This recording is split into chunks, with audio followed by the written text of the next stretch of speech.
लोकसभा चुनाव में कई दिग्गज नेता 2 सीटों से चुनाव लड़ते हैं। ऐसा पुराने समय से होता आ रहा है कि जब नेताओं ने एक साथ 2 सीटों पर चुनाव लड़ा। अब सवाल है कि 2-2 सीटों से चुनाव लड़ने की परंपरा क्यों? रिपोर्ट देखिए।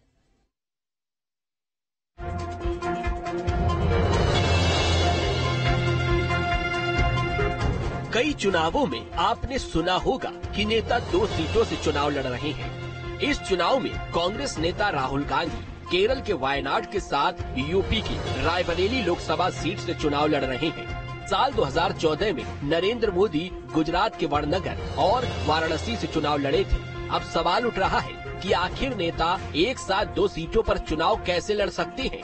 दरअसल इसकी शुरुआत आज से नहीं, बहुत पहले से हुई थी। 2 सीटों या उससे अधिक सीटों पर चुनाव लड़ने की परंपरा की शुरुआत पूर्व प्रधानमंत्री अटल बिहारी वाजपेयी ने की थी। आजादी के बाद दूसरे आम चुनाव से अटल बिहारी वाजपेयी ने इसकी शुरुआत की थी। 1957 चुनाव में अटल बिहारी वाजपेयी ने की शुरुआत यूपी की मथुरा, बलरामपुर और लखनऊ से लड़े थे चुनाव। बलरामपुर से जीते थे, मथुरा और लखनऊ से हार हुई थी। 1980 में इंदिरा गांधी 2 सीटों से लड़ी थी चुनाव। रायबरेली और आंध्र प्रदेश की मेडक से लड़ी थी चुनाव। दोनों जगह से चुनाव जीती थी इंदिरा गांधी।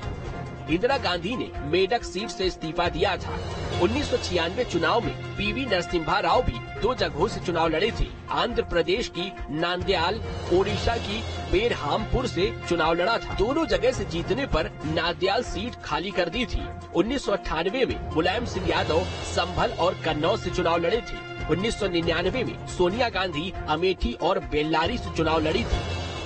यानी कि आजादी के बाद के दूसरे चुनाव से ही 2 या 2 से अधिक सीटों पर चुनाव लड़ने की शुरुआत हो गई थी। लेकिन फिर बाद में 2 सीटों पर चुनाव लड़ने का नियम बना। जन प्रतिनिधित्व कानून 1951 के मुताबिक आजादी के बाद कोई भी प्रत्याशी कितनी भी सीटों से चुनाव लड़ सकता था। 1996 में कानून में संशोधन किया गया। अधिकतम 2 सीटों से चुनाव लड़ने का नियम बना।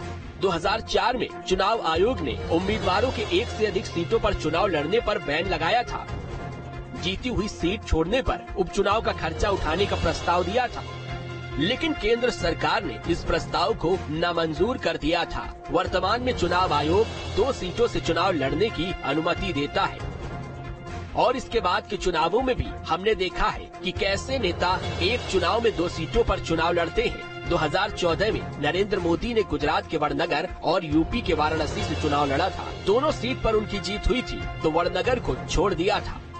साथ ही 2014 में मुलायम सिंह यादव भी मैनपुरी और आजमगढ़ से चुनाव लड़े थे। तो राहुल गांधी 2019 में कर्नाटक के वायनाड और यूपी की अमेठी से चुनाव लड़े थे। अमेठी से वे चुनाव हार गए थे। तो इस बार भी राहुल गांधी वायनाड और रायबरेली से चुनाव लड़ रहे हैं।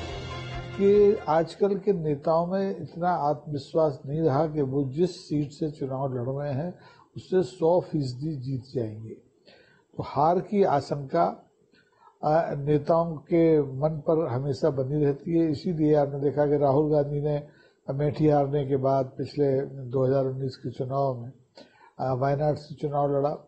इस बार भी वायनाड से चुनाव लड़ा और फिर रायबरेली से भी चुनाव लड़ रहे हैं।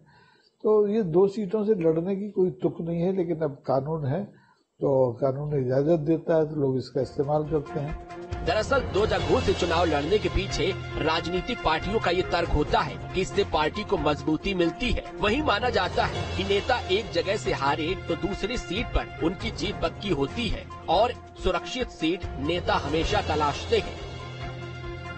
2 सीटों पर चुनाव लड़ने की सबसे बड़ी वजह तो ये मानी जाती है कि नेता संसद में अपनी सीट को सुरक्षित रखना चाहते हैं। लेकिन हैरानी की बात तो ये है कि इन सीटों पर जब दोबारा चुनाव होते हैं तो देश का पैसा व्यर्थ में खर्च होता है। इसकी चिंता न पहले नेताओं ने की और न आज के नेता कर रहे हैं। Vinod Sharma, news state.